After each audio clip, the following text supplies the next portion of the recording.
Baik, kita lanjut kuliah kita lagi ya.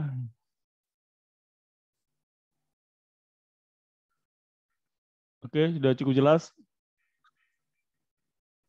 Kita Sudah, Bang. lanjut dengan risk management in a multi-project environment ya. Jadi tadi kita sudah corporate, sekarang kita melihat bagaimana meninjau manajemen risiko ke dalam proyek-proyek yang yang banyak gitu ya. Jadi di sini ada driver of for multi project approach, risk that are unique to comply dan studi kasusnya. Nah, di sini saya lihat bahwa sektor industri, sektor infrastruktur didominasi oleh paradigma proyek tunggal. Jadi memang banyak gitu ya, seperti perusahaan-perusahaan dia cuma satu proyeknya gitu ya. Tapi ada juga perusahaan yang banyak proyek nih. Jadi katakanlah proyek yang besar itu proyeknya cuma hanya satu, jadi banyak di proyeknya. Bagaimana cara menangani risikonya gitu ya. Juga pengamatan lebih cermat terhadap kegiatan implementasi, yaitu menunjukkan bahwa banyak proyek infrastruktur dilakukan dalam proyek multi proyek. Jadi banyak proyek juga banyak gitu ya. Jadi tujuan pembelajaran ini adalah membahas pendorong pendekatan multi proyek untuk pelaksanaan proyek infrastruktur gitu ya, kalau ada infrastruktur dan konstruksi, dan juga membahas perubahan pola pikir dan pendekatan yang diperlukan untuk mengelola risiko dalam lingkungan multi proyek. Nah, penggerak untuk pendekatan multi proyek itu dalam dan delivery proyek itu apa sih? Dan kenapa manajemen risiko penting di dalam bagi organisasi gitu ya? Karena menggunakan pendekatan berbasis proyek gitu ya untuk mencapai tujuan organisasi. Jadi ada juga seperti proyek-proyek konstruksi, dia berbasis proyek gitu ya. Makanya dia menggunakan berbasis proyek dia ya. Dan juga multi seperti perusahaan-perusahaan EPC gitu ya. Dan juga karena ada tekanan terus meningkat gitu ya. Terus meningkat. Jadi akhirnya dia harus menggunakan manajemen proyek. Juga untuk meningkatkan kinerja dalam organisasi atau dari lingkungan eksternal. Juga ada tantangan yang semakin menantang gitu ya, jangan semakin menantang, dan juga dianggap sebagai bahan penting untuk keberhasilan upaya organisasi. Nah, tujuan untuk dibentuknya lembaga profesional ini apa gitu ya? Yaitu adalah untuk memungkinkan organisasi mengelola risiko. Kedua, membuat keputusan secara aktif. Dan ketiga, untuk memberikan panduan dalam mengelola risiko dalam proyek baik organisasi sektor publik maupun swasta. Juga sebagian besar berada pada manajemen risiko proyek tunggal. Jadi banyak juga perusahaan-perusahaan itu masih berpola pada manajemen proyek tunggal gitu ya. Satu proyek udah selesai gitu ya. Tapi ada juga memang itu tergantung perusahaannya ya. Kalau perusahaan besar dia juga bisa proyek A, B, C, D gitu ya. Seperti perusahaan-perusahaan karya itu kan perusahaannya banyak itu. Jadi dia perusahaannya udah bukan proyek tunggal, bukan hanya satu pekerjaan aja perusahaannya, tapi dua banyak proyek dia harus kerjakan.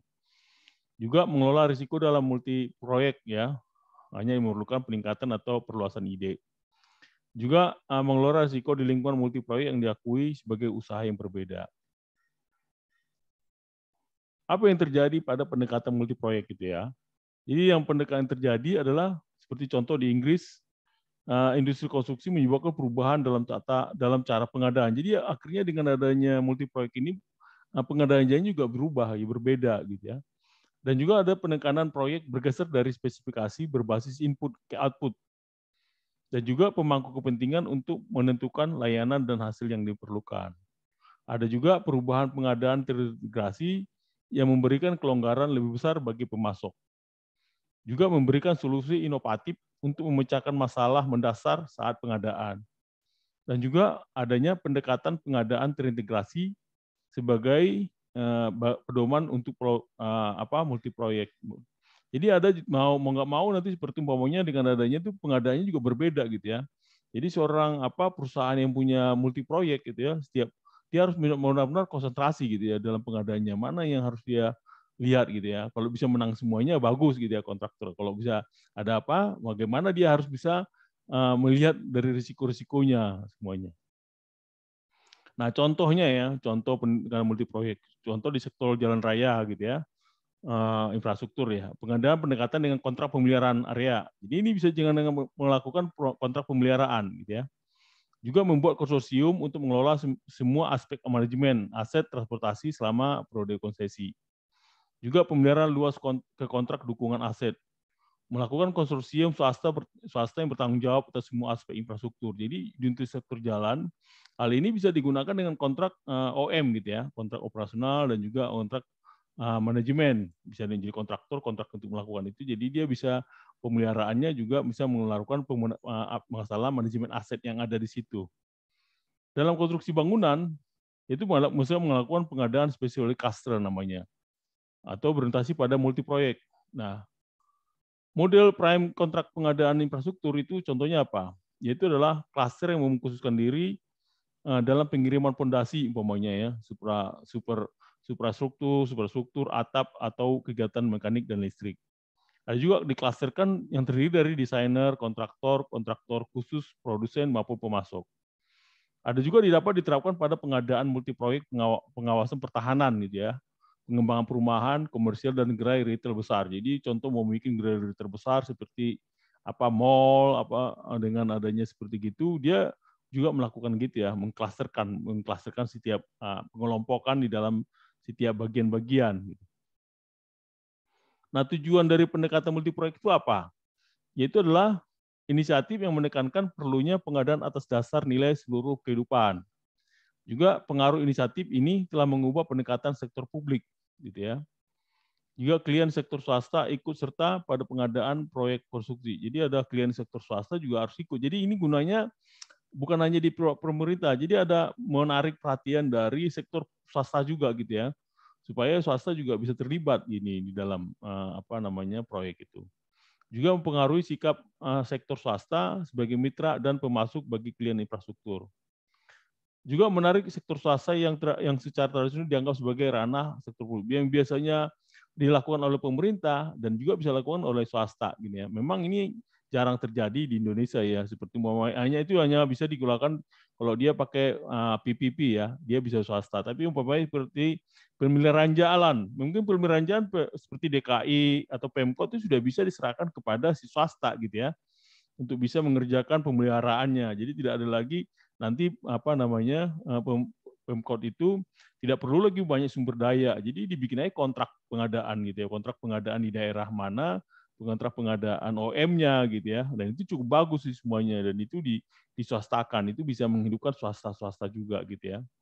Skema ini sering diberi insentif melalui pengadaan multi proyek. Jadi seperti Pemkot DKI kan banyak pekerjaannya itu pemeliharaannya, seluruh DKI dia punya anggaran banyak. Jadi nggak perlu lagi orang Pemda DKI yang harus melakukannya, tapi bisa melakukan dengan kontrak kerjasama dengan swasta gitu ya, dengan melakukan multi proyek nih. Jadi multi proyeknya itu bisa dilakukan. Jadi seperti Pemkot yang sudah cukup maju, Surabaya, Medan gitu ya, yang cukup besar gitu ya, dan itu bisa melakukan multi proyek ini. Nah, kendalanya apa sih gitu ya? Yaitu adalah kesenjangan dalam keadaan pengetahuan tentang konsepsi lingkungan multi proyek. Nah, ini ada kesenjangan, memang benar ya. Seperti di pemerintahan itu belum tentu tahu bagaimana caranya ini jadinya. Itu dan itu disebut ada yang namanya banding project gitu ya. Banding kontrak gitu ya. Banding kontrak penting juga dipelajari supaya pengetahuan setiap peserta di pemerintahan itu juga bisa mengetahui bagaimana supaya dia bisa lebih efisien bekerjanya. Dan juga ada pedoman serta pendekatan terkait sebagian besar berakar pada pola pikir. Jadi itu ya, berpola pikir proyek tunggal gitu ya. Jadi selalu ada satu proyek udah selesai gitu ya. Tidak dipecah-pecah gitu ya. Dan ini sangat besar gitu, sangat besar dan juga risikonya juga sangat besar gitu. Jadi kan adanya dipecah-pecah, akhirnya menjadi banyak, akhirnya bisa menjadi bagian gitu ya. Ada juga kendalanya adalah menantang pola pikir dan pendekatan yang berlaku. Jadi pola pikir kita yang sudah sangat mainstream terhadap satu proyek harus satu gitu ya, dan itu jadi contoh gini ya, pekerjaan gitu ya. Dan itu dibagikan untuk pekerjaan atap siapa, pekerjaan pondasi siapa, pekerjaan dinding siapa gitu ya. Nah, itu yang bisa dibagi di dalam multi proyek. Juga menjalankan pendekatan alternatif ya, yang terbukti berhasil dalam menangani risiko. Nah, negara yang sudah menerapkan multi proyek itu apa aja? Australia dan Amerika gitu ya. Juga ada lembaga multilateral seperti Bank Dunia, Bank Pembangunan Asia, Bank Pembangunan Afrika, yaitu semakin mengadopsi perubahan serupa dengan cara proyek disusun dan dilaksanakan. Nah, ada juga Bank Dunia telah mengadopsi 2 instrumen gitu ya, untuk proyek-proyek infrastruktur. Pertama adalah program untuk hasil atau P4R gitu ya, yaitu negara-negara klien menerima dukungan untuk serangkaian skema infrastruktur dan diukur berdasarkan keluaran daripada proyek individu. Kedua, adaptable program loan, yaitu memberikan dukungan berkelanjutan kepada satu sektor melalui serangkaian pinjaman yang secara bertahap mengatasi kesenjangan infrastruktur gitu ya, dan berfokus pada perubahan struktural yang diperoleh dari lingkungan gitu ya. Nah, pendekatan apa ini sekali lagi membutuhkan pendekatan pola pikir multi proyek. Jadi dengan adanya ini adaptable program loan ini juga melakukan pendekatan pola pikir multi proyek gitu ya. Dan juga pengelolaan risiko multi proyek akan terus menjadi penting gitu ya, baik negara maju maupun negara berkembang. Jadi dengan adanya seperti tadi yang negara-negara yang sudah gunakan ini, jadi pendekatan multi proyek juga menjadi bagus gitu ya, supaya risikonya itu juga ditangani menjadi bagus kalau dipecah-pecah gitu. Jadi risikonya ini bagaimana, apa yang harus dilakukan gitu ya. Model konseptual lingkungan multi proyek itu apa? Yaitu terkait dengan pengelolaan risiko di lingkungan multi proyek yang bervariasi untuk penyediaan infrastruktur, gitu ya. Itu aplikasi dalam bentuk yang berbeda-beda dan juga adanya kebutuhan untuk aplikasi dan adopsi bergerak lebih cepat daripada pengembangan dalam pemahaman teoritis. Nah, berikutnya adalah referensi untuk risiko program dan risiko di lingkungan multi proyek gitu ya. Juga adanya koordinasi beberapa proyek untuk mendapatkan manfaat yang tidak mungkin diperoleh. Dan juga adanya dalam praktiknya banyak proyek diimplementasikan dan manfaat yang dihasilkan sangat bervariasi. Juga program terkait erat dengan strategi bisnis perusahaan. Jadi tergantung gitu ya bisnis perusahaannya gitu ya. Apakah dia bisa multi atau tidak gitu. Tapi kalau dia perusahaan yang sangat besar gitu ya, sudah banyak sekarang sudah menggunakan ini supaya dia bisa tadi contoh perusahaan karya gitu ya. Dia proyeknya proyek dengan multi proyek yang sudah dia dapatkan dari dia gitu ya. Proyek A, proyek B, proyek C, proyek D, sudah banyak proyeknya. Nah, itu bisa dibagi-bagi dia sama dia gitu ya. Itu perusahaan yang besar bisa melakukan kayak gitu karena dia juga bisa di mana pada saat pengadaan proyek-proyek mana yang harus dia unggulkan gitu ya, dan proyek mana yang harus menjadi bagian yang harus tidak boleh. Nah, itulah dia konsep-konsepnya begitu sedemikian besarnya sehingga perusahaan-perusahaan itu menjadi besar dan besar-besar terus gitu ya. Nah, kesetaraan definisi yaitu menunjukkan bahwa ada beberapa fitur umumnya disepakatinya, yaitu terdiri dari beberapa proyek, melibatkan fungsi koordinasi, dia usaha jangka panjang, berfokus pada manfaat atau tujuan strategis. Biasanya U-nya itu adalah usaha yang besar ya, biasanya raksasa gitu ya, yang sangat besar dan dia bisa melakukan multi project gitu ya. Dia itu memberikan peningkatan manfaat yang tidak mungkin terjadi jika proyek dikelola sendiri-sendiri. Jadi ada manfaat yang dibutuhkan di situ gitu ya. Nah, pada dasarnya semua program yang merupakan istilah yang diterima secara luas melibatkan sejumlah proyek yang dijalankan dalam kelompok dan mungkin menunjukkan beberapa bentuk integrasi. Nah, definisi terkait dengan itu oleh Pellegrinelli disebutkan adalah program adalah kerangka kerja untuk mengelompokkan proyek yang ada atau mendefinisikan proyek baru. Jadi di atas proyek itu ada program, makanya itu ada proyek-proyek, makanya dengan adanya multi proyek ini makanya diwadahi di dalam satu program, yaitu fokus untuk semua kegiatan gitu ya. Nah, proyek-proyek dikelola dengan cara terkoordinasi jadinya, baik untuk mencapai tujuan bersama atau untuk memperoleh manfaat yang tidak akan terwujud gitu ya.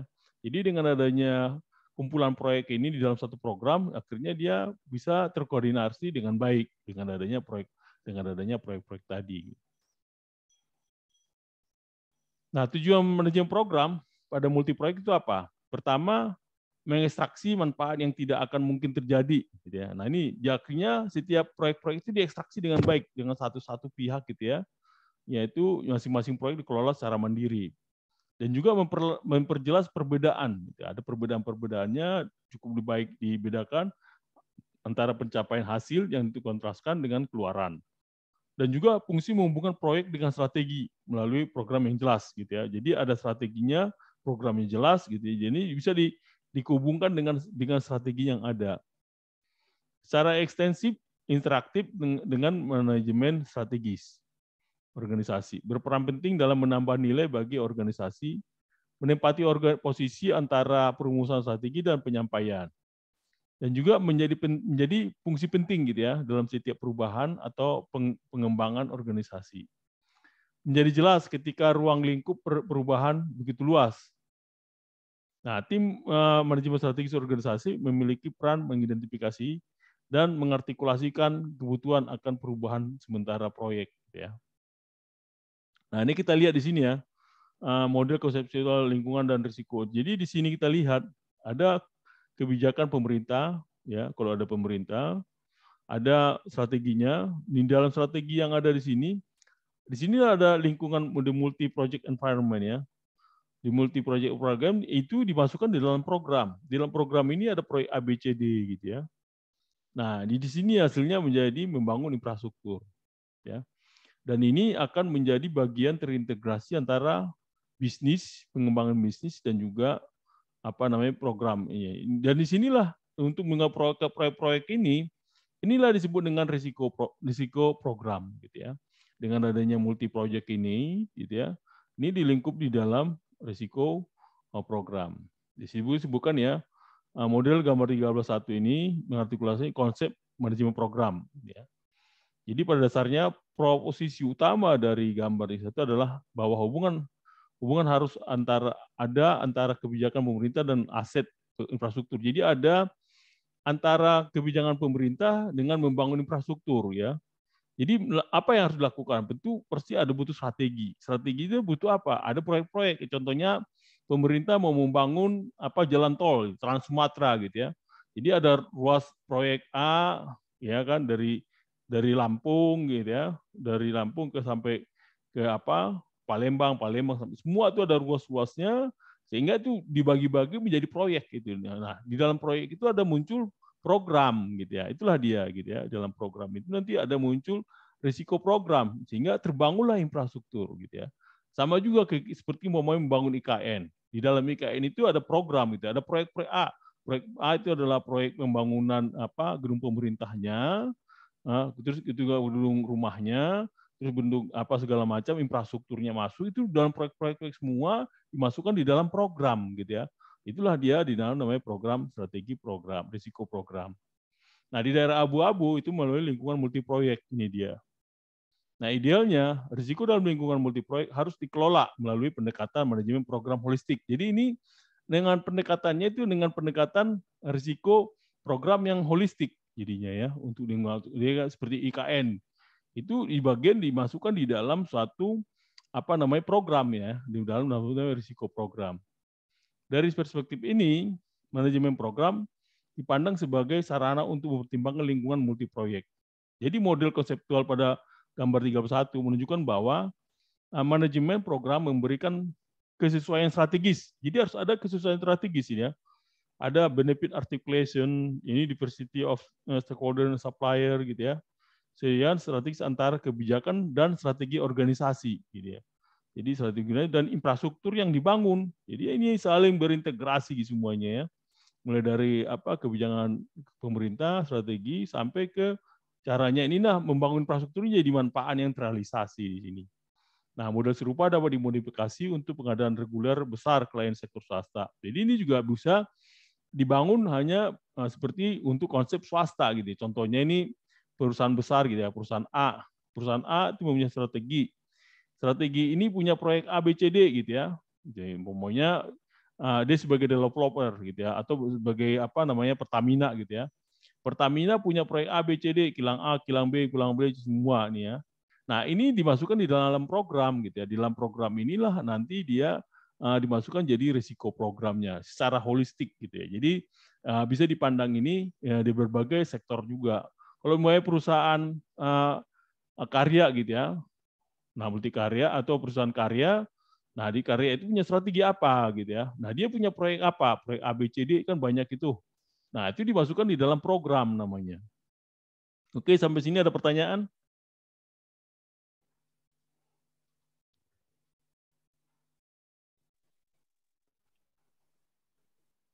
Cukup jelas?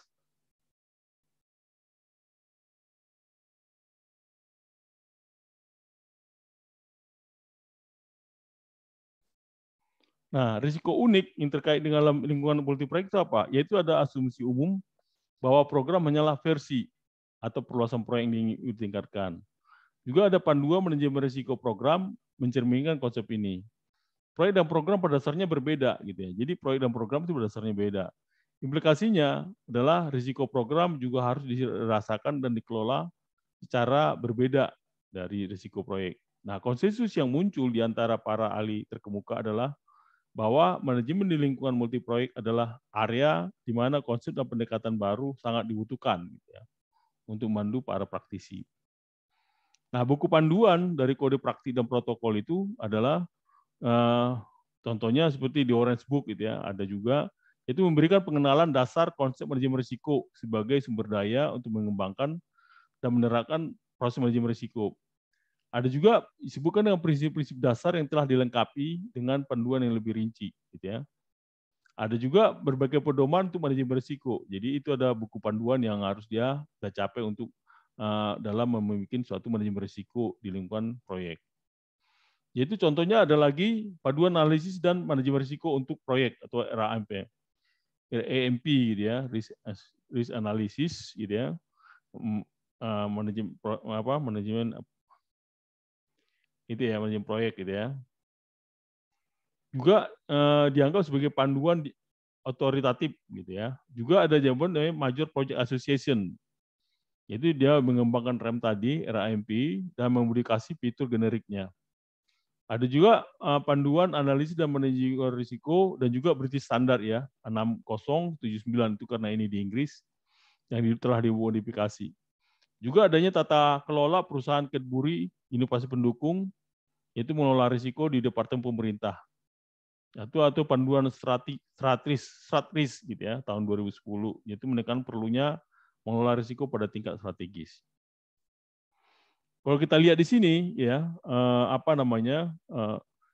risiko-risiko utama dari sektor publik di Inggris itu yang paling tinggi umpamanya adalah change in organization policy gitu ya. Contohnya inilah dia ya. Jadi terangkum dalam risiko yang muncul pada penelitian ya, studi kasus yang ada di proyek sektor publik di Inggris. Jadi yang paling tinggi itu risikonya adalah change in government policy, ada perubahan ya, perubahan di kebijakan pemerintah. Yang kedua itu adalah ekspektasi gitu ya, manajemen ekspektasi stakeholders. Terus ketiga, cash flow dan funding masalah pendanaan dan juga cash flow, sumber daya dan juga tentang keterampilan, ya kan? Baru itu adalah kesulitan mendeliver proyek gitu ya. Kesulitan mendeliver proyek, juga reputasi dari risiko gitu ya. Juga kompetisi kontraktor. Nah, itu risiko juga gitu ya.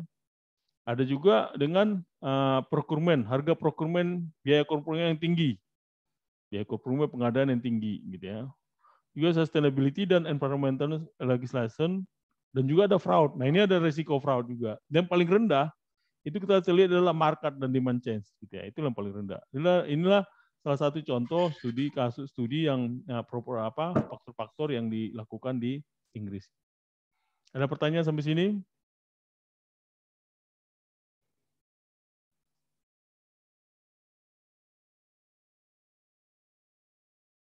Oke, lanjut ya.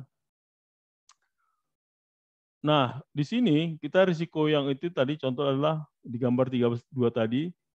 Jadi dari hasil studi tadi mengatakan begini. Bagi saya risiko politik adalah segalanya. Jadi ada yang ngomong kayak gitu ya. Jadi ada juga mengatakan risiko tidak berarti bahwa proyek itu sendiri lebih berisiko. Ini berarti berpotensi risiko dan memerlukan menteri dan departemen. Fakta bahwa kami mengadakan sejumlah proyek dengan sumber pendanaan yang berbeda. Oleh karena itu pemangku kepentingan berbeda menambah kerumitan. Jadi dia sudah menambah, tambah lagi ada stakeholder-nya lagi makin rumit gitu loh. Jadi stakeholder yang rumit banyak juga makin rumit, jadi makin rumit, menambah kerumitan gitu ya. Di situ juga wawancara dari hasil penelitian itu kami menemukan proses PFI ya, project finance inisiatif gitu ya, private finance inisiatif sangat menguras tenaga gitu ya. Jangan menguras tenaga ini seperti kalau kita PPP gitu ya, KPBU sekarang itu sangat menurut dia sangat menguras tenaga. Kami telah menangani bentuk kontrak lain seperti PFA yang berbeda, terutama dalam risiko yang terlibat dalam si proses. Nah, ada kutipan dari wawancara tema Surabaya gambar 32 dengan risiko program menangani masalah tingkat strategis. Nah, di dalam perubahan pola pikir yang diperlukan untuk mengelola risiko, yaitu apa? Adanya terbukti dari kumpulan pengetahuan yang muncul dari contoh kehidupan nyata. Ada juga tantangan dalam mengelola risiko program, tidak hanya terkait dengan jumlah masalah dan masing-masing proyek. Nah, tabel 13.1 yaitu menguraikan perubahan pola pikir yang diperlukan untuk menangani risiko di lingkungan proyek. Ini contohnya ya, di tabel 1 yaitu pandangan dinamis di dalam mengelola multi proyek tadi. Jadi dari mekanistik ke dinamis. Jadi dibilang pandangan melalui sistem klasik gitu ya, tradisi klasik. Nah, ini bergantung kepada kompleksitas. Ini kepada mekanik dan linear, ini orang sudah berkasih kepada non-linear. Gitu ya. Deal with using reduction method in the treat of holistic viewpoint. Jadi kita harus mengadu kepada holistiknya, bukan hanya mengandung kepada reductionist method lagi. Dia bergantung disrupsi, dia mulai expected dan executive gitu ya. Dan address by seeking uniformly, dia address by empowering liberty. Dan dia hanya bagai ini event, tapi dia berlangsung continuous. Jadi bukan hanya satu kejadian aja, tapi multi proyek itu berlanjut gitu ya. Correlable therefore centralized and hierarchy strategis. Dia bersifat hierarkis gitu ya, dan hierarkis dan sentralis, tapi dia uncontrollable gitu ya. Dan dia persis dan objektif dan juga menjadi impresis dan fake dan vagu gitu ya. Dan kalau kita lihat kerangka kerjanya ya dari gambar 33 tadi ini, itu ada kita melihat di sini ya. Jadi identify source of risk, itu peer review, establish purpose of the program, benefit and outcome, itu maksudnya combine dan kategoris, sehingga muncullah risk cluster, yaitu menghasilkan mapping dan pattern recognition, yaitu adalah cluster of clusters ya, hierarchy of cluster. Sehingga muncullah decide the modeling dan decision analysis tool dan techniques to use. Dan itu masuk peer review-nya, so result in the database, dan akhirnya masuklah risk modeling-nya ya. Nah, untuk membuat risk modeling-nya ini rangkaian ini udah bisa digunakan gitu ya. Nah, risk modeling ini menghasilkan dokumen dan discuss result dan implementations. Dan itu dan examine the effect, menguji pengaruh dari risiko dari setiap untuk membuat keputusan. Dan hasilnya menghasilkan ada review quantifications. Dan jika perlu, ada meminta tambahan data. Ini hasilnya adalah kerangka kerja untuk menangani risiko program. Nah, perubahan pola pikir juga tadi itu adalah dengan adanya pendekatan kompleksitas, yaitu merekomendasikan serangkaian langkah yang ditujukan. Ya. Nah, jika ada kebutuhan untuk melakukan pemodelan lebih lanjut, maka pertimbangan harus diberikan kepada ketersediaan informasi. Nah, jika ada kemungkinan untuk mendapatkan data kuantitatif yang lebih rinci, akan dibuat cadangan pemodelan, gitu ya. Hasil dari pemodelan harus menginformasikan berbagai aspek. Sehingga ada kuantifikasi risiko harus terus-menerus ditinjau berdasarkan informasi yang tersedia. Kira-kira gitu ya. Kebetulan ini sedikit ininya materinya nggak begitu banyak memang untuk ini. Jadi begitu. Jadi untuk multi proyek ini penting di dalam satu proyek gitu ya. Jadi dalam multi proyek tadi itu perlu ada suatu program gitu ya. Nah, program inilah untuk menangani program ini ada risiko-risiko yang harus ditangani dengan baik gitu ya. Dan kebetulan materinya memang nggak begitu banyak, hanya berapa slide dan itu yang untuk slide-nya itu. Nah, nanti teman-teman ketika minggu depan kita masih jam 10 ya? Minggu depan itu siang, Pak. Jam 10 kan Pak Lukas juga ada webinar kan? Oh iya jam 1 ya, benar jam 1 ya. Iya jam 1 ya oke. Iya benar jam lupa saya. Jam 1 ya nanti jam 1 oke. Oke, ada pertanyaan? Ada contoh case-nya nggak, Pak? Yang bisa kita bahas bersama? case-nya IKN. contoh case Bapak aja banyak itu. Kayak seperti IKN lah ya. IKN itu ya. IKN itu kalau Bapak lihat itu sama itu ya. Jadi IKN itu kan gini ya. Bapak bisa lihat di IKN itu ya. Kan ada ini ya. Ini IKN ini ya. Ini kita kasih kotak IKN ini ya.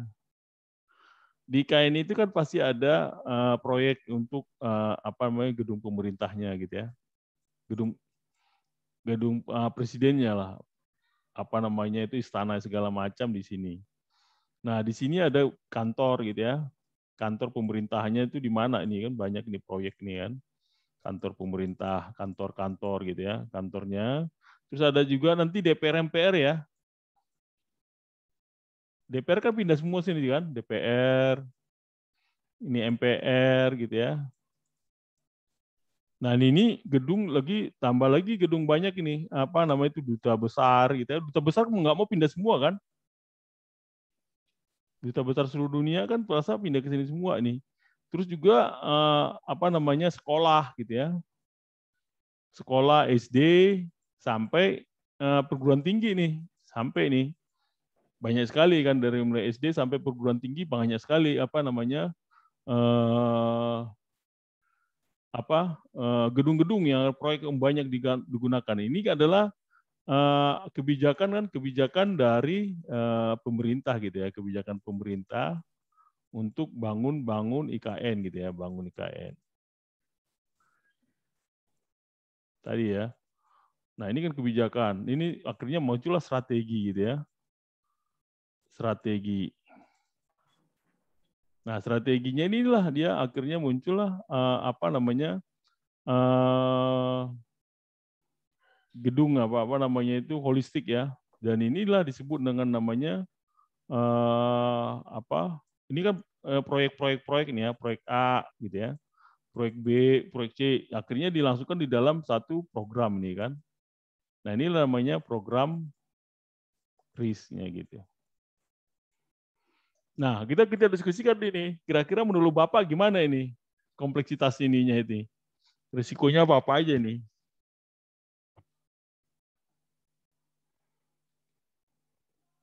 Cukup besar, tambah lagi infrastrukturnya ya, jalan. Ini kan jalan untuk menghubungkan segala macam nih. Sampai ke bandara juga ada nih. Ini bandara mau dibangun lagi apa tidak nih, ya kan? Bandara, pelabuhan, itu infrastruktur itu harus dibangun semua. Ini cukup besar ini, memang proyeknya IKN ini cukup besar ini. Ada yang sahabat kemarin yang bisa ini bahas ini, silakan. Pak Meta kali, Pak Meta ini spesialis nih. Sharing dong Pak Meta. Pak Meta gimana? Meta oke. Di sebelah biasanya rajin bertanya. Belum ada yang di mohon maaf.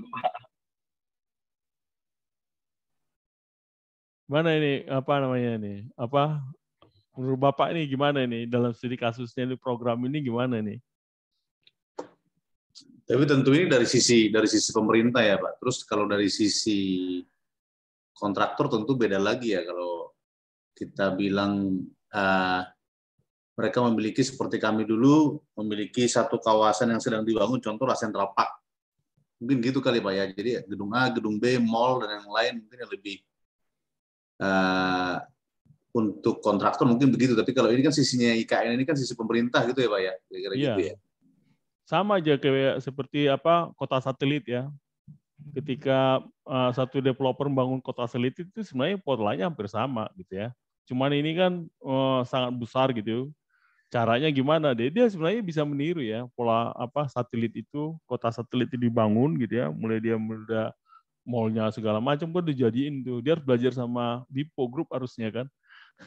Atau masa apa Jaya Group atau apa gimana gitu ya. Putra gitu Pak ya. Iya gitu, harusnya dia masuk nih. Jadi kontraktornya ini harus ini kan sekarang sudah ada kue-kuenya semua nih. Jadi gedung-gedung ini siapa ini? Ya kan, gedung aja semua sekarang kalau nggak salah sudah ditender-tenderin ya. Gedung pemerintah ini kalau nggak salah Wika. Gedung-gedung apa namanya? Gedung pemerintah ini ya. Gedung-gedung yang ini grupnya siapa gitu kan? Sinarmas atau grup siapa gitu kan sudah ada semua nih. Nah ini kan jadi nih diklasterkan satu-satu maksud saya ini. Ini klasternya klaster untuk apa sekolah gitu ya, dan kantor dan rumah dan perumahan gitu ya, klaster ini. Ini diklasterkan untuk apa namanya duta besar gitu ya. Duta besar juga kan punya perumahan duta besar. Ini klasterkan untuk gedung pemerintah DPR itu ya, DPR dan MPR. Diklasterkan satu-satu, Pak.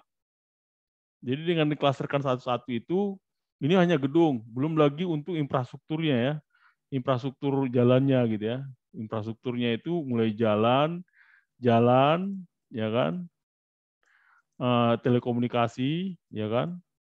Terus ada lagi jalan, telekomunikasi, apalagi ya,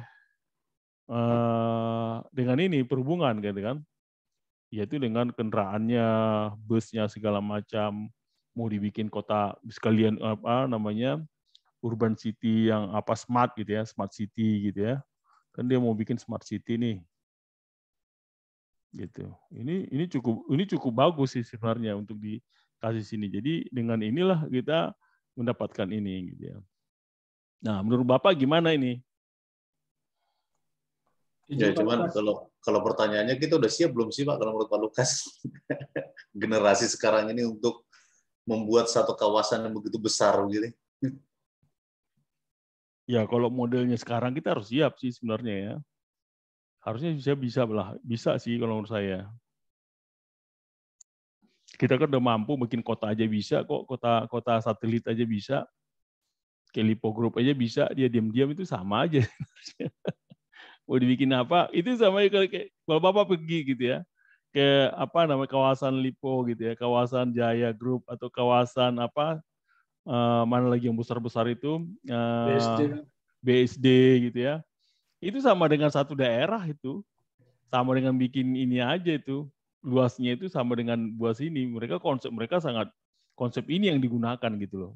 Dengan menggunakan multi proyek dan itu kan berlanjut terus. Jadi satu multi proyek itu nggak bisa jadi satu. Dia kan harus tadi dibilang bahwa proyek itu adalah bergelombang gitu ya. Seperti dengan adanya ini ya kawasan gitu ya, kawasan itu ini dibikin kawasan. Jadi ini nggak bisa jadi langsung satu prak gitu ya. Mungkin yang pertama adalah tahap pertama adalah gedung pemerintahnya gitu ya, istananya dengan apa namanya istana presiden dulu kan yang untuk apa segala macam dan rumah-rumahnya dan DPR gitu ya. Nanti duta besar nanti berlanjut ini. Jadi tahapannya kalau duta besar kan tinggal kepada kasih lahan aja mereka kan. Kasih lahan mereka nanti setiap negara membuat ininya. Dia kan dikasih negaranya itu kan biasanya kalau duta besar kan negaranya yang bangun gitu kan. Nah, lahannya dikasih dengan konsep demikian, dikasih lahan. Tapi biasanya lahan yang terbesar itu biasanya kan duta besar mana gitu ya, yang paling dekat di Indonesia pasti apa namanya paling besar lah tanahnya nanti dikasih gitu kan. Gitu. Kalau dilihat dari sisi risikonya kan Pak, pemerintahan Jokowi kan sampai 2024. Keberlanjutan kan dipertanyakan juga. Ya, gini, di dalam satu konsep pemerintahan berbeda dengan makanya harus dibikin gitu ya. Kalau ini nanti tidak pernah dibangun gitu ya. Setelah berakhir 24 itu tidak akan pernah. Tapi kalau dikerjain ini dalam 2 tahun ini gitu ya, dalam 2 tahun ini apa yang harus dikerjakan? Ini kan udah lewat bulan Maret nih, April sekarang. Tinggal 1,5 tahun lagi gitu kan. Ini harus berpacu dalam waktu yang sangat cepat dan canggih lah gitu ya. Timnya juga harus canggih-canggih banget untuk bisa bergerak sangat cepat gitu ya untuk bisa melaksanakan ini dan berpikirnya itu juga nggak bisa berpikir terlalu sudah risikonya itu udah di kepala semua, itu udah siap semua, langsung blak itu udah jalan gitu ya. Caranya kayak gitu. Jadi saya pernah diajak itu diskusi terhadap ini memang polanya itu harus dibagi gitu ya. Mana yang prioritas pertama, mana prioritas kedua, mana prioritas ketiga. Nah, prioritas pertama itu juga nggak bisa langsung plug kayak gitu, harus dibagi tadi menggunakan dengan multi project tadi gitu ya. Dengan konsep multi project tadi Dibikinlah program. Jadi harus pakai program manajemen yang ada dimasukkan di sini gitu. Karena kecenderungan pemimpin-pemimpin kita ini kan Pak harus meninggalkan satu legacy gitu kan. Iya. Ya, dia kayaknya agak sungkan mengerjakan peninggalan pemerintahan sebelumnya, itu masalahnya Pak. Iya, makanya nanti kan ini legasinya ini kan harus ada penggantinya, itu harus selaras gitu ya. Iya kan? Kalau nggak selaras ya harus dikejar nih sekarang. Makanya itu memang penting gitu ya. Siapapun nanti minimal dia selaras, punya pemikiran yang sama. Ya kan biaya sudah dikeluarkan gitu ya, keluarkan APBN, kalau nggak mau kan harus dikerjakan gitu. Tapi kalau mau berubah total 180 derajat bisa juga terjadi bahwa pemerintah yang baru benar-benar ya, kalau dia memang nanti pemerintahan yang baru gitu ya. Ini kan termasuk risiko politik ya. Katakanlah pemerintahan baru itu benar-benar 180 derajat itu berubah gitu ya. Dia tidak mau ini, dia tetap di Jakarta gitu ya. Bisa jadi kayak gitu. Saya nggak mau menghitung yang biaya sekitar 500 triliun. Saya hanya membangun Jakarta desit, selesai gitu ya. Udah nggak ada lagi cerita untuk IKN. Sama seperti dulu KEK ya.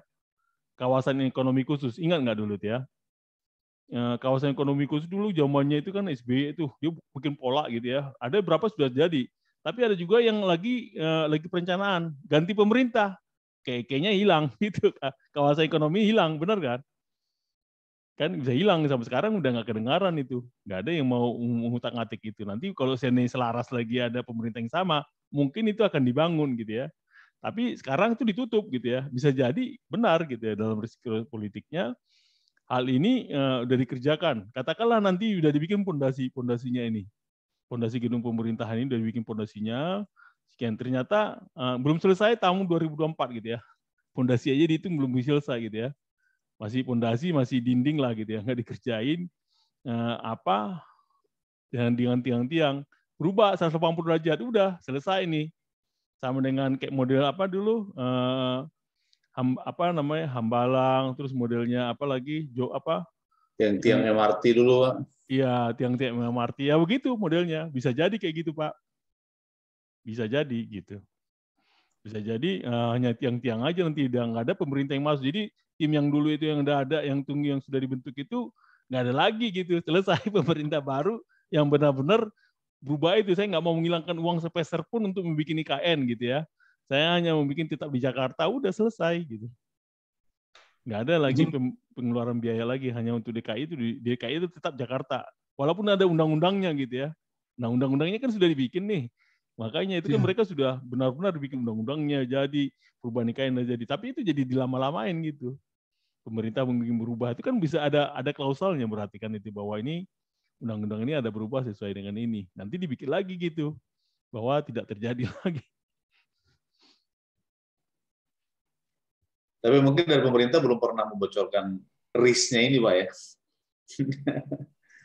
Udah ada pernah yang dibuat belum ya secara keseluruhan, bisa sampai worst case-nya itu nggak terbangun, semua risikonya sudah dihitung gitu.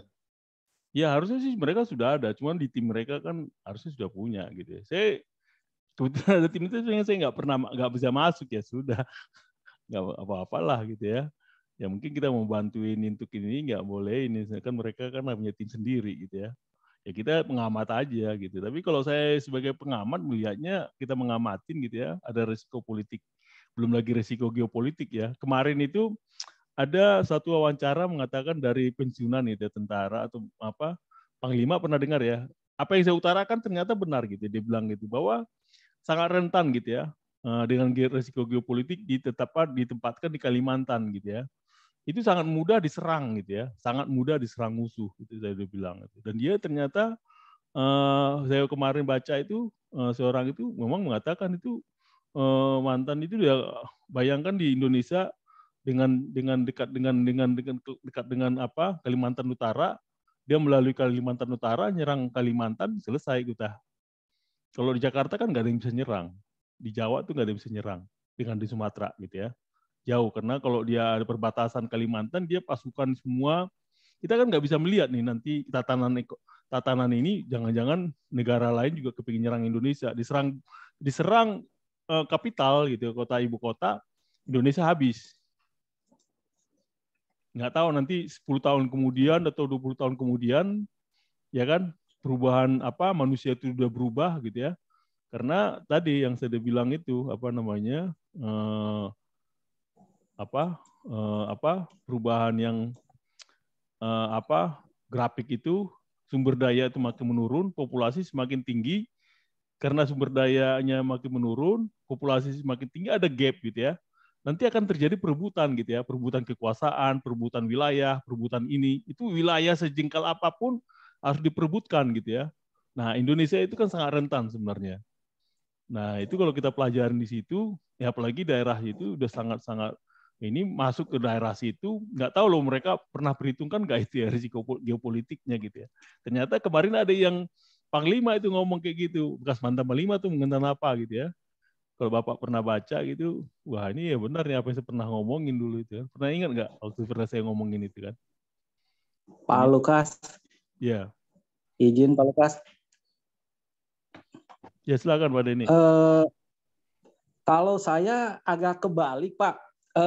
Jadi terakhir saya diskusi dengan ini Kasal ya Pak ya. Jadi bukan yang ya justru yang lebih bahaya itu kalau kita tetap di Jawa Pak. Karena dari Pulau Christmas pangkalan militer Australia itu hanya sekitar 30 menit Pak kalau pakai Fighting Falcon Pak untuk nyampe ke Jakarta gitu Pak. Itu kan lokasinya kan Pulau Christmas itu kurang lebih sekitar hampir 200 kiloan Pak dari Garut Pak. Gitu. Sehingga harus dipindahkan gitu dari Jawa ke Kalimantan gitu. Meskipun emang lebih dekat dari Malaysia ataupun dari Filipina juga jadi lebih dekat gitu. Karena kalau dulu secara geopolitik emang lebih cocoknya di Kalimantan Selatan, lebih ke tengah gitu Pak. Kemudian juga yang kedua Pak terkait dengan Undang-Undang Nomor 3 ya terkait tahun 2022 terkait dengan UU IKN ini kan saat ini sedang juga dibahas ya Pak ya di MK. Cuman ada beberapa yang ditolak Pak terkait dengan untuk pembatalan IKN karena beberapa hal gitu Pak. Gitu. Jadi meskipun ya mungkin ada produk baru nanti dari DPR untuk perubahan yang mencabut undang-undang gitu melalui TAP MPR berapa gitu Pak. Cuman harapan saya sih karena pemindahan ibu kota ini sudah dicita-citakan hampir 75 tahun yang lalu dengan saat ini kan Jawa sentris ya Pak dan mungkin Jakarta sentris ya, pembangunan lebih banyak di Jakarta. Harapannya sih dengan IKN daerah-daerah lain juga bisa terbuka gitu Pak. Karena ya kita pernah mengalami masa yang pahit, PRRI, PDRI, Permesta yang ingin melepaskan dari Indonesia. Mudah-mudahan sih tidak terjadi lagi gitu Pak. Gitu. Takutnya kan kalau saya lihat resiko geopolitik yang dari webinar Bapak, seperti Filipina menganeksasi ini Sabah karena dulu bekas kerajaan Sulu. Mungkin kita juga diambil kemudian disuruh referendum, jadilah seperti Luhan sama Kherson gitu Pak, jadi milik negara lain. Mungkin itu Pak dari saya Pak. Oke, makasih Pak Denny. Jadi memang IKN ini jadi sangat-sangat menarik ya, terdiskusikan dari berbagai sudut. Kita sebagai ini, kita disclaimer aja ini ya, bahwa kita ini hanya dari sisi akademis ya, bukan dari sisi politik ya. Kita harus disclaimer benar, nanti takut ada yang ngutip omongan kita harus disclaimer bahwa ini adalah dari sisi akademis, cara pandang akademis yang didiskusikan gitu ya, bukan dari sisi kita berbicara tentang politik, bukan ya. Jadi oke, silakan semua boleh berpendapat. Silakan Pak. Apa lagi, ada yang lain? Izin Pak Lukas, saya juga Ya. sepakat dengan pendapat Pak Denny ya. Dari sisi ini Pak, sisi geologi ya, kan bumi ini kan terdiri dari lempeng-lempeng ya. Karena saya juga pernah bahas tugas akhir saya mengenai gempa ya. Jadi ada Indonesia ini masuk apa namanya cincin api ya. Jadi ada kecenderungan lempeng Australia itu cenderung masuk ke ini Pak, ke area Indonesia Pak, menghujam. Jadi kecepatannya ada kecepatan per tahun sekian gitu Pak. Jadi lama-kelamaan daratan Australia itu akan mendekat ke daratan Indonesia. Jadi kemungkinan nanti di selatan Jawa itu akan ada pulau-pulau baru dan mungkin wilayahnya Australia itu akan beririsan dengan wilayah Indonesia Pak dari sisi itu, dari pergerakan lempeng-lempeng itu. Dulu juga pernah dibahas itu. Jadi ada kemungkinan memang jangka panjang itu ancamannya malah ke Australia karena di Asia Pasifik ini kan yang paling dekat negara besar itu kita kan itu Pak, yang berbatasan langsung kan dengan Australia dengan dukungan apa namanya Great Britain ya, Inggris ya sama Amerika ya. Itu menurut saya Pak.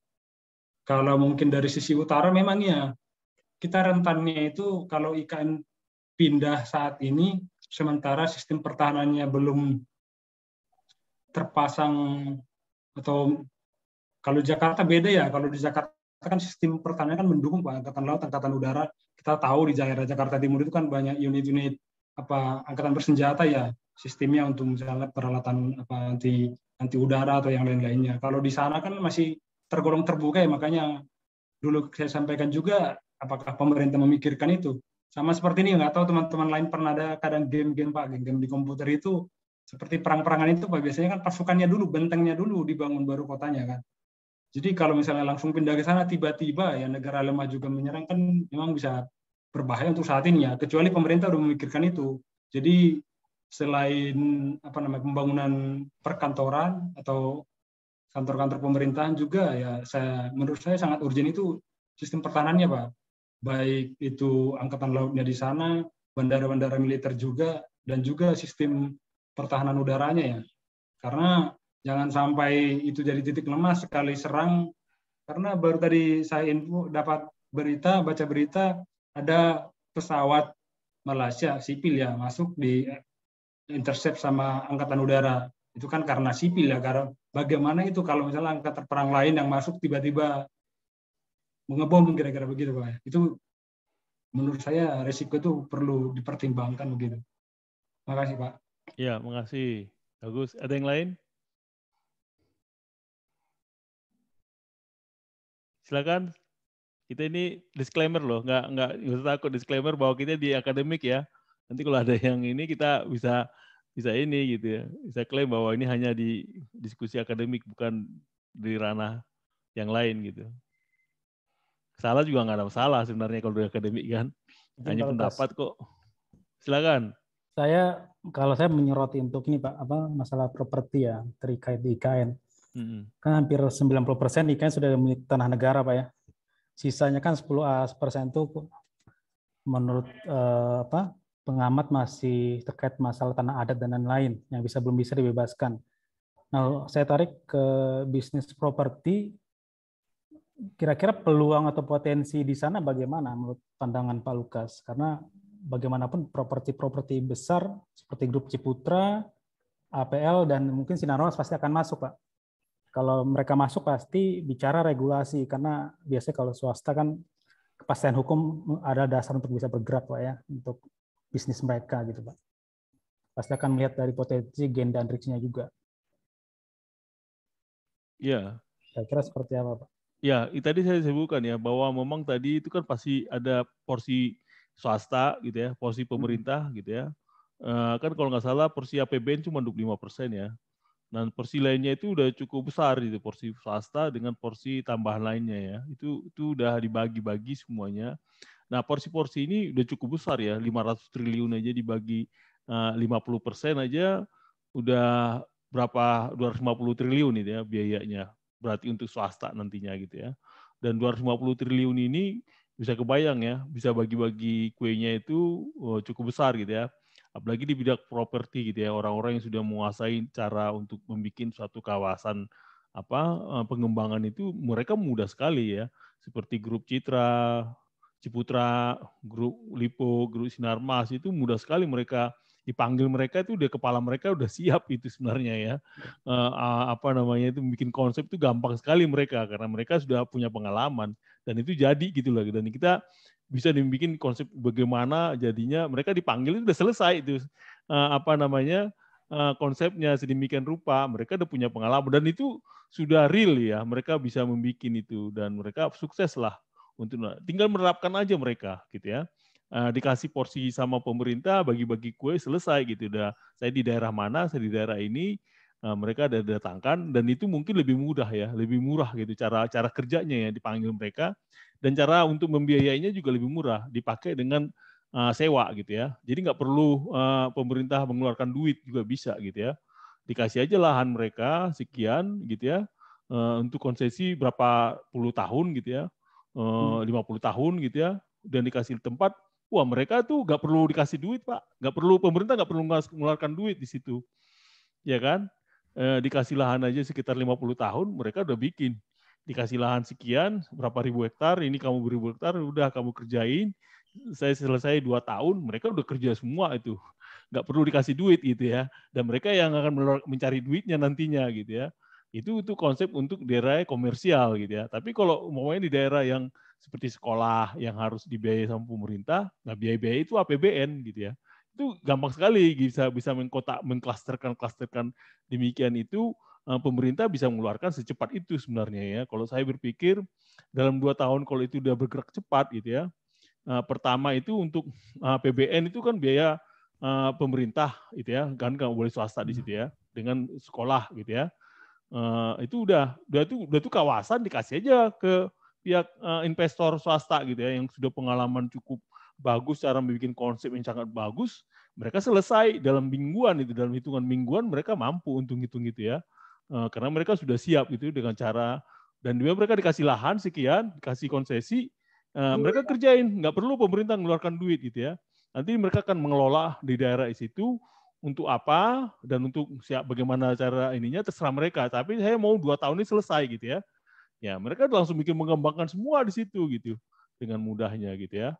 Itu bisa dengan konsep itu sangat mudah sekali. Jadi terus untuk kontraktor-kontraktor yang ini juga bisa ikut nimbrung di mana gitu ya. Nimbrung ke kontraktor karya itu bisa masuk di APBN dia mereka kan. Kontraktor-kontraktor itu masuk untuk ngerjain APBN dan itu biayanya juga bisa lebih murah gitu ya. Jadi katakanlah 25% dari 500 triliun itu kan sekitar berapa gitu ya, berapa puluh triliun lah gitu ya. 125 triliun. Nah itu udah dikasih sama kontraktor karya selesai, nanti dibayar belakangan gitu ya. Nanti APBN berikutnya dia akan dibayar gitu ya. Gitu sebenarnya konsep 2 tahun itu bisa kalau mereka ini ya, kalau bisa langsung kerja. Tapi saya lihat harusnya mereka udah kerja gitu ya. Proses sekarang itu yang sangat yang sangat cepat ya, waktu berjalan terus dan tidak boleh mereka lengah gitu ya, harusnya mulai sekarang itu harus ada pabrikasi gitu ya, tinggal pondasi sudah siap semua gitu ya, dikasih sama dipanggil para investor dipanggil datang, mereka suruh dikasih lahan aja 100 berapa ribu hektar di sana, berapa ribu hektar mereka bangun, nanti saya kasih konsesi gitu ya, bangun nanti tahun 2 tahun ini saya selesai. Wah, mereka senang hati, mereka udah capek, dia bisa mikir, wah saya kan pendapatan saya sekian, saya bangun ini dulu, nanti saya dapat uang dari mana, saya nggak mau mikir duitnya duit sendiri gitu ya. Dikasih lahan aja, kerjakan gitu. Udah. Itu lebih mudah cara kayak gitu sebenarnya. Jadi cuman harus benar-benar hati-hati kalau di dalam konsesinya gitu ya, harus ada undang-undang yang benar. Dengan ini harus benar gitu ya, supaya jangan terlewatin semua secara hukum kita bagus gitu. Ya Pak, tapi permasalahan kedua begini Pak, mungkin secara bisa bekerja sama pemerintah memakai lahan dengan berupa konsensi, tapi secara pasar saya pernah dengar suatu diskusi, pihak properti itu masih ragu akan kemasifan penduduk Pak, karena kan pasar properti itu pasti masyarakat ya. Karena undang-undang yang ada pun mengharuskan untuk pemindahan itu adalah ASN, sementara ASN masyarakat lokal pun di daerah sana pun masih terlalu sedikit. Nah, itu mereka mungkin masih sangat ragu untuk membangun atau berinvestasi di sana. bukan seperti Jakarta sebagai pusat bisnis dan ekonomi yang notabene pasti orang akan ke Jakarta, tapi kalau ke urusannya ke IKN, ke Kalimantan Timur kan pasti hanya urusan pemerintahan. Nah, mungkin kayak ya saya pikir undang-undangnya sih Pak yang belum ada ya, sehingga investor itu agak ragu di sana Pak. Ya sebenarnya gini ya, memang harus dibutuhkan investor-investor yang risk taker. Tahu nggak maksud saya? Dulu siapa sangka Ancol dibangun? Ya kan? Dulu siapa sangka Serpong dibangun? Dulu siapa sangka Lipo dibangun? Memang Lipo itu dibangun itu ada orang nggak? Nggak ada orang di situ. Setelah berlangsung langsung jadi kota gitu ya. Dulu waktu Serpong dibangun ada nggak orang di situ? Nggak ada orang di situ. Dulu di daerahnya mana tuh? Di daerah Sentul, ya kan? Sentul itu ya, ya saya tahu sendiri lah ya. Daerah Sentul apa sih dulu? Sekarang mau jadi apa sih itu? Nah, itu pola-pola yang risk taker gitu ya. Risk taker yang harus bisa mampu menciptakan itu. Jadi memang kalau kita berpikir tidak masa depan gitu ya. Orang pasti memikir nggak mungkin ada orang gitu ya. Tapi di mana ada gula pasti ada situ semut. Itu udah hukum alam. Nanti akan berbondong-bondong itu Kalimantan itu dari daerah Rame situ. Dan seluruh ininya itu ada semua itu, mulai dari yang paling paling suci dan tidak suci semua ada nuntung di situ. Namanya menjadi kota besar ya pasti ada semua di situ. Jadi nggak usah khawatir. Pasti pada saat pembangunan itu ada aja semua di daerah situ kan. Mulai dari tukang bakso aja pasti muncul nanti di situ. Ya kan? Dari proyek aja, zaman proyek tukang bakso sudah ada di situ. Dari tukang bakso udah mulai lari-lari sana gitu ya. Cara sederhana gitu ya. Dari tukang bakso ada lagi apa? Perumahan. Ada perumahan, ada segala macam. Yang karyawan-karyawan di sana yang kerja itu apa? Butuh rumah gitu ya. Berarti ada tumpangan-tumpangan di situ kan. Nanti dibikin jadi semua satu, orang dari luar negeri bisa masuk ke situ gitu ya. Contoh gini ya. Seorang risk taker yang mengatakan begini, Kota Manhattan. Tahu kan Kota Manhattan? Kota Manhattan dulu itu kan daerah yang tidak ada gunanya gitu ya. Ya kan? Terus datanglah orang gitu ya, melihat membikinlah membangun di situ. Membangun kota, membangun demikian, dibikin kota kelak itu daerahnya kota kecil gitu kan. Pulau-pulau kecil gitu ya. Pulau kecil ada seorang developer yang bangun semua di situ gedung-gedung. Sekarang jadi apa? Ditempati apa tidak? Gitu. Jadi cara berpikir nggak kayak gitu lagi gitu ya. Cuman ada risiko yang harus kalau saya sih ya, risiko yang perlu dipikirkan adalah metaverse. Maksud saya gini, perlu nggak gitu ya? Perlu nggak? Karena sekarang ada WFA ya, work from anywhere. Nah, itu mungkin ya pola bangunan itu nggak sama lagi dengan pola tradisional gitu ya. Itu aja risikonya gitu ya. Jadi bisa saja saya di Jakarta ya gitu ya. Tapi caranya saya itu di Kalimantan gitu ya. Jadi semua orang itu bukan mesti harus di Kalimantan gitu ya. Jadi memang harus ketika dia mau melakukan nanti ada orang, jadi ASN atau segala macam juga gedung di situ nggak perlu banyak gitu ya. Dia pakai pola WFA aja gitu ya. Work from anywhere gitu ya. Jadi nggak perlu dia harus kerja. Nah, dia pakai Internet of Things kan sekarang kan. Zaman itu udah harus dilakukan. Nah itulah yang mesti harus mulai dipikirkan ya. Smart City-nya itu ya. Smart City-nya nggak perlu dia ASN di sana itu harus nongkrong di sana, nggak perlu. Dia mungkin tinggal di rumah masing-masing gitu ya. Tapi dibikin posnya gitu ya. Posnya satu-satu dibikin. Nanti ketika ada pertemuan offline mereka bisa gitu ya. Nah itu yang perlu dipikirkan itu. Jadi nggak perlu masa depan itu cara kota yang sangat ini kota pintar itu nggak perlu harus orangnya ada lagi di situ ya. Nah jadi nggak perlu seperti pemerintah, nggak perlu dia aja itu hanya simbolis aja gitu ya. Gedung pemerintah itu hanya simbolis dan orang-orangnya juga belum tentu ada di situ semua nantinya. Nah itu yang perlu dipikirkan gitu ya, mobilisasi orang nggak perlu. Jadi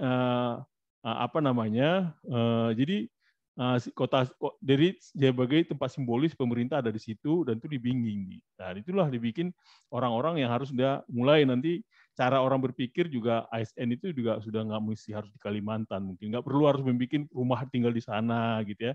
Tinggal di tempat di kampung juga boleh sekarang kan. Tinggal di kampung dia penting masuk dalam sistem dia sebagai ASN gitu ya. Sistem masuk ASN dia kerja di mana gitu ya. Saya kerja di tempat saya di kampung saya juga nggak masalah gitu ya. Pokoknya internetnya bagus udah.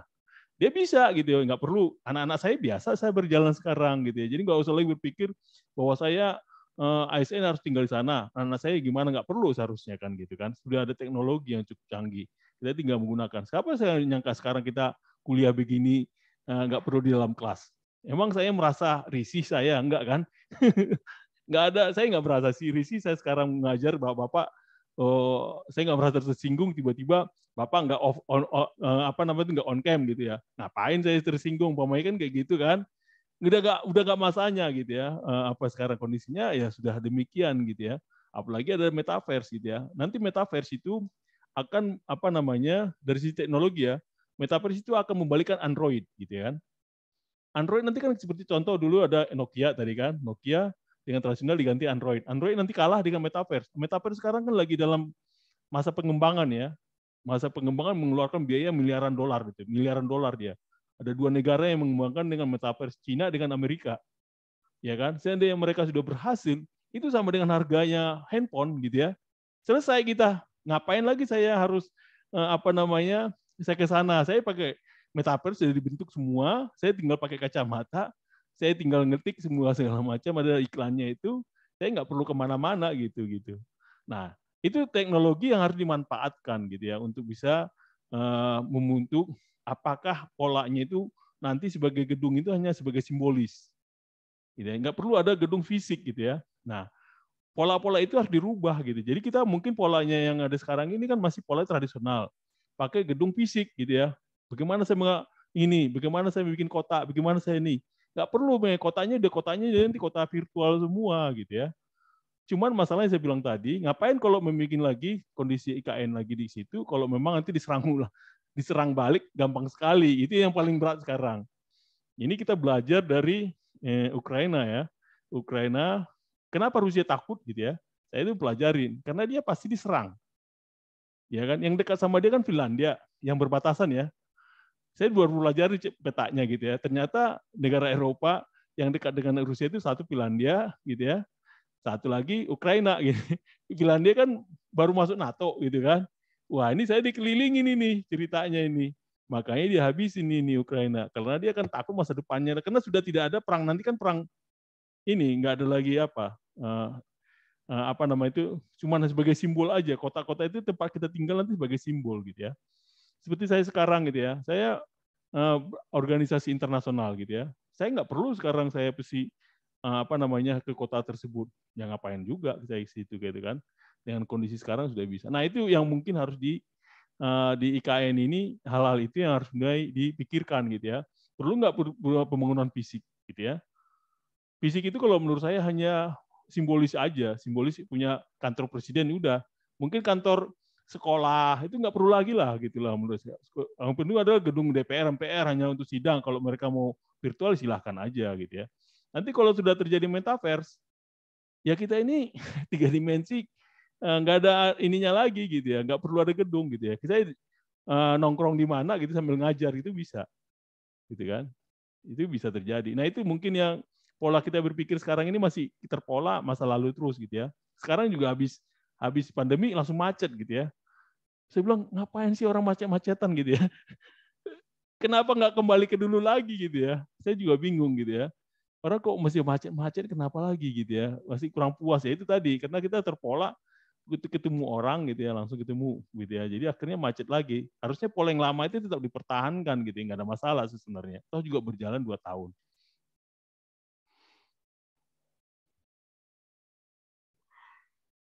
Ada lagi? Terima kasih, Pak. Ya silakan, kalau ada yang kasih komentar silakan atau ada tambahan. Kita ini disclaimer loh ya, jangan ada kesungkaan atau apa.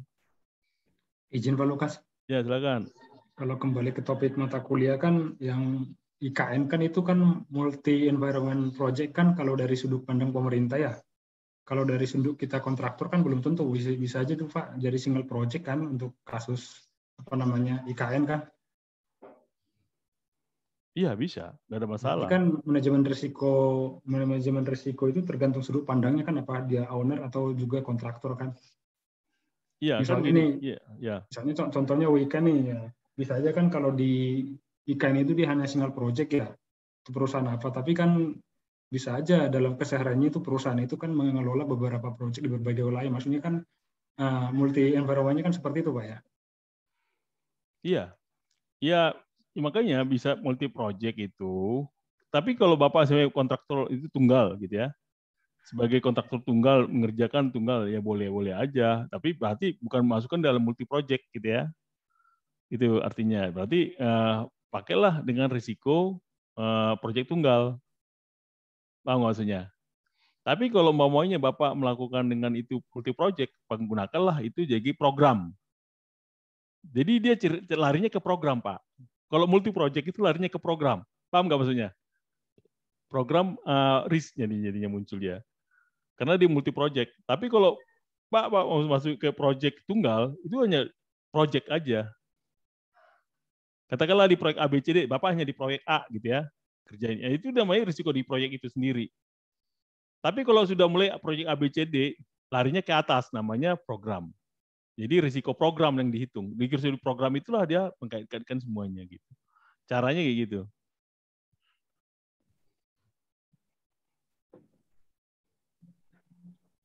Kira-kira gitu?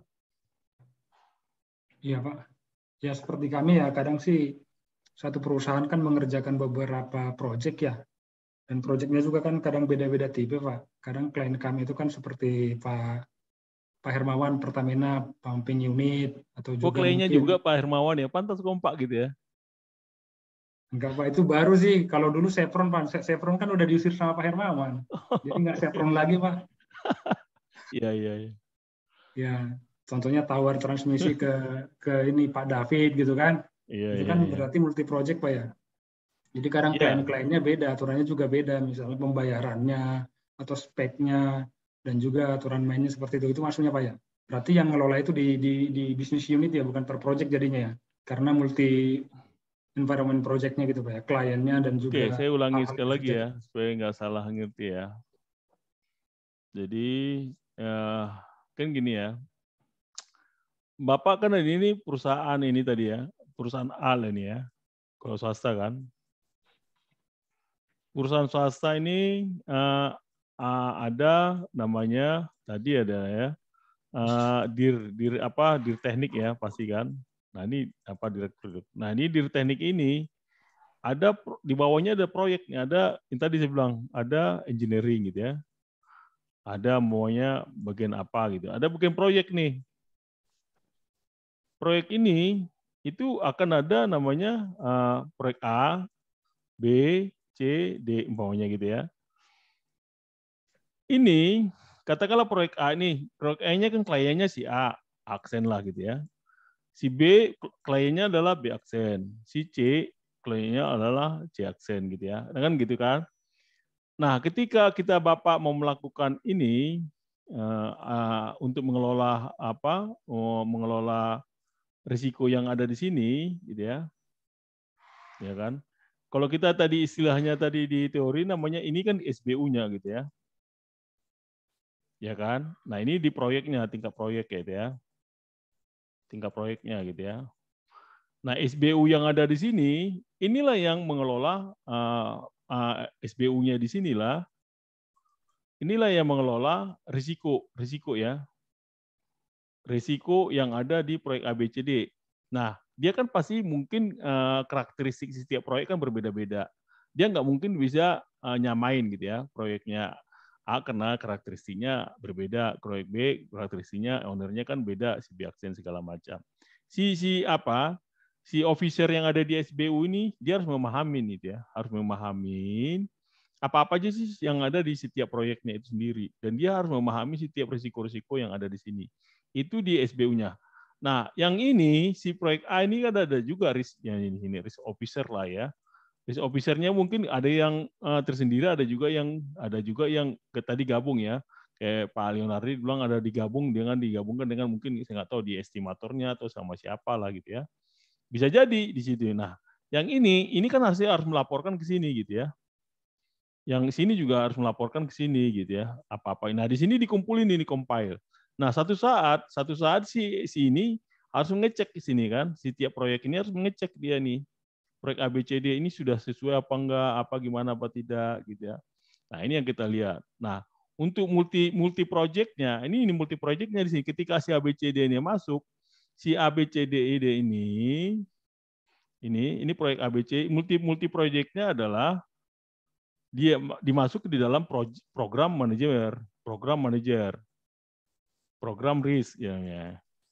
Dikepalai oleh program manajer, atau juga ada namanya PMO gitu ya, program manajemen office, di bawah program manajemen office dia. Sementara ini project manajemen office, nanti dimasukkan dalam program manajemen office gitu, di bawahin kayak gitu. Jadi dia di dalam organisasinya harus muncul kayak gini. Ini yang kadang-kadang kita nggak bisa memahamin gitu ya, apa di banyak perusahaan yang tidak menggunakan ini. Baik ke pemerintahan juga dia berdiri sendiri gitu. Harusnya dia terstruktur gitu ya, setiap ininya. Ada program manajemen proyeknya gitu. Kira-kira gitu, Pak. Oke, Pak, paham, Pak. Paham ya? Oke, ada yang lain?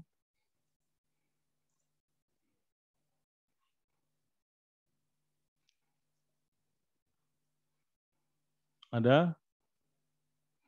Oke, kalau nggak ada, tadi absen yang belum absen siapa ya? Elgrace udah ada belum ya? Elgrace, Hermawan, Anesti, Pak. Muhammad Grafret, nggak ada tadi ya? Ada Grafret? Ada, Pak. Grafret. Muhammad Farhan? Muhammad Farhan ada nggak? Nggak ada ya? Elgrace nggak ada? Elgrace nggak ada ya? Aedo tadi ada. Andrew, oh Aedo ada nih. Elgrace hadir, Pak. Siapa? Elgrace ya? Suara saya nggak terdengar. Oh, Elgrace ya ada ya. Terus Dinda ada. Andri nggak ada ya, Andri ya? Kalau Andrew, tadi pagi ada Andrew. Muhammad Farhan.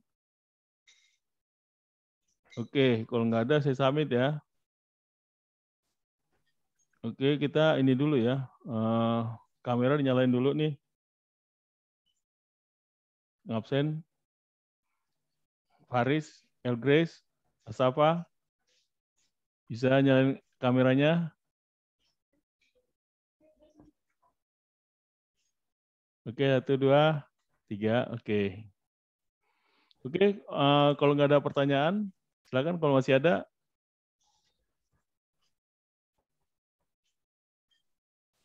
Pak, sedikit terkait tadi Pak, multi project Pak.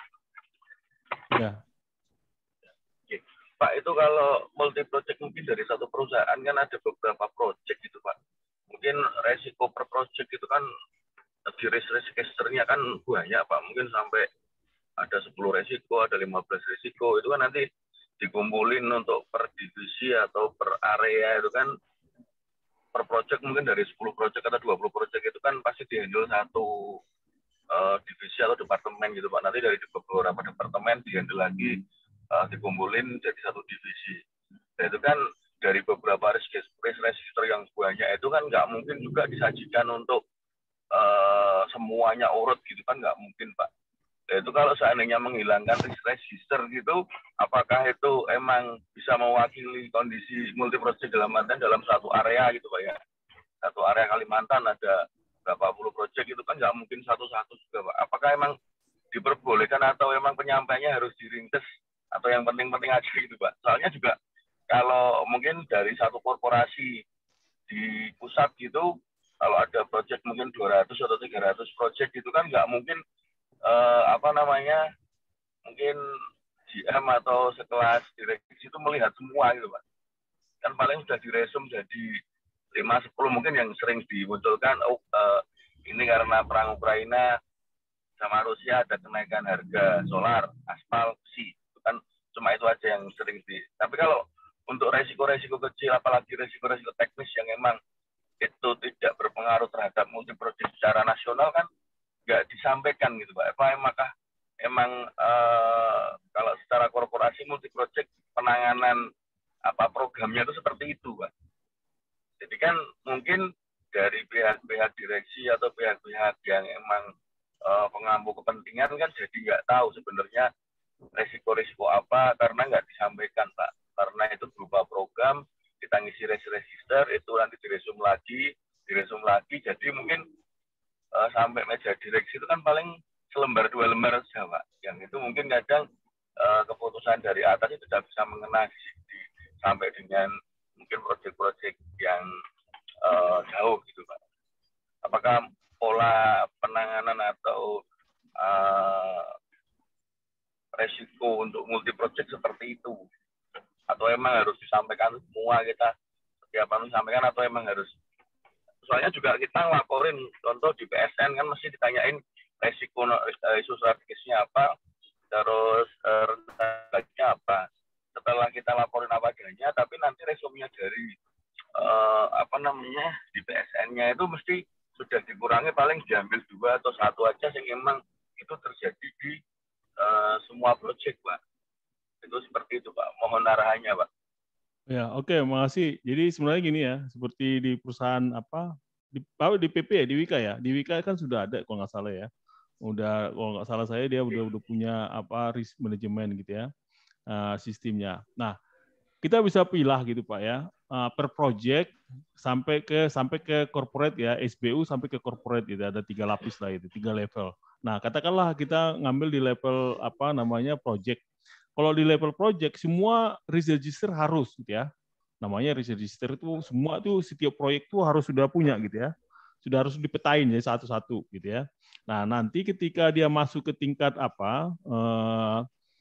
tingkat corporate itu ya, tingkat SBU gitu ya, atau tingkat program itu sudah mulai ke arah mana risiko-risiko tertinggi gitu ya. Risiko itu high dengan mengarah menengah gitu ya.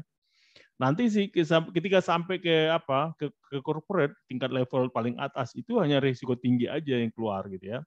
Katakanlah risiko tinggi paling 2 atau 3 atau 5 gitu ya, yang bisanya dapat. Kalau mungkin risiko itu bisa 100 gitu ya, mungkin 100 faktor gitu ya, 100 item bisa terjadi. Tapi kalau ketika dia masuk sampai ke ke corporate, Bapak kan sudah munculkan mana risiko tertinggi gitu ya. Itu yang dia harus keputusan di situ gitu ya, supaya jangan salah ngambil keputusan maksudnya. Makanya ketika kita masuk ke manajemen itu, kita harus mengeluarkan risiko tertinggi supaya itu bagaimana dia mengambil keputusan, bagaimana tindak lanjutnya gitu ya. Katakanlah sekarang akibat perang Ukraina adanya kenaikan harga gitu ya, karena itu kan dampaknya itu, dan itu harus punya dia ngambil keputusan apa gitu ya. Apakah dia harus nanti melakukan negosiasi kepada owner, ataukah dia harus nanggung sendiri. Nah, di situ ngambil keputusan gitu. Kalau seandainya dia nanti tidak ditanggung sama owner gitu ya, tidak terjadi addendum gitu ya, dia berarti risiko itu harus ditanggung. Nah, risiko tanggung itu bagaimana caranya gitu ya. Itu harus dipikirkan, dia harus direksi itu harus mengambil keputusan pada saat di situ. Nah, keputusannya apa? Katakanlah dia tidak ditanggung. Kalau tidak ditanggung sama owner, berarti dia harus melakukan contingency plan gitu ya. Bagaimana contingency plan-nya gitu. Tapi dia minimal dia harus melakukan permintaan kepada owner gitu ya, mengajukan permintaan dulu. Biasanya dia kan gitu. Biasanya kontraktor akan melakukan pengajuan permintaan addendum biaya akibat dari perubahan harga material gitu ya. Ketika itu disetujuin, ketika di negonya itu berapa, nah itu muncul dulu itu. Nah, supaya tertuju gitu ya, itu item-item mana yang harus berisiko tinggi yang harus kita tuju gitu ya. Itu harus jelas gitu ya. Kalau nanti katakanlah risiko yang sedang kita masukkan ke atas, yang nggak ada gunanya gitu ya, atau ke rendah gitu ya. Itu udah capek banget itu, direksi udah nego segala macam, udah teleponin segala macam, itu energi yang dikeluarkan itu ternyata risikonya rendah gitu, nggak relevan gitu. Nah, carilah yang risiko tertinggi. Nah, untuk mendapatkan risiko tertinggi bagaimana? Yaitu menghitung dengan cara ada dampak kali probabilitas kan, dampaknya berapa persen, probabilitasnya berapa. Nanti kan akan Bapak udah pelajarin itu ya. Carilah dapat risiko tertinggi. Nah, kan akan ditanya, bagaimana kamu dapat risiko tertinggi ini? Wah, ini dari hasil enggak, Bapak harus melakukan ada kuesioner gitu ya. Dampaknya sekian nih. Dampaknya benar-benar dihitung gitu ya. Dampaknya berapa? Probabilitasnya berapa gitu ya. Ini termasuk tertinggi karena termasuk dia dari berapa orang ini ternyata inilah tertinggi risikonya. Jelas secara Bapak mempertanggungjawabkan bahwa itu risiko tertinggi gitu ya. Dan itu masuk akal terhadap manajemen puncak, dan itu cukup wajar. Makanya biasanya setiap rapat manajemen puncak itu itu udah harus masuk ke risiko-risiko yang tertinggi yang harus dia keluarkan itu. Nah, itu harus dia tampilkan gitu ya. Dan itulah untuk memberikan keputusan gitu. Keputusan juga efektif dan tepat gitu ya untuk bisa dilakukan. Contohnya begitu. Jadi bukan mengurangi risk register namanya. Risk register setiap proyek itu selalu ada gitu ya.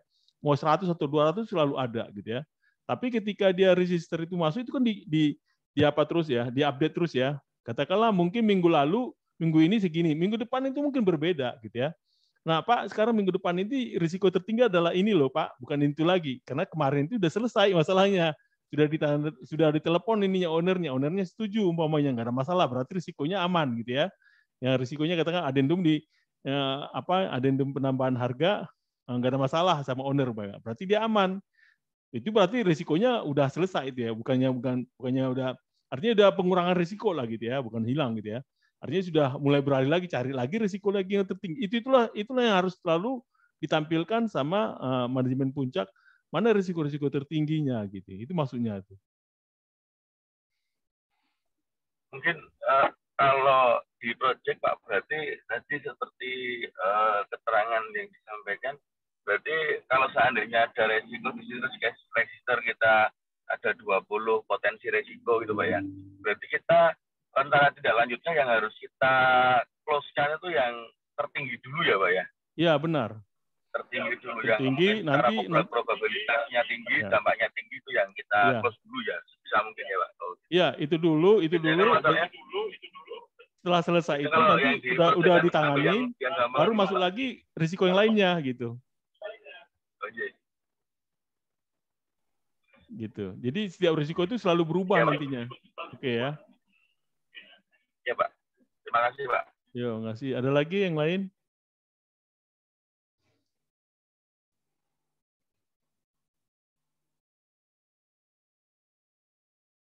Oke.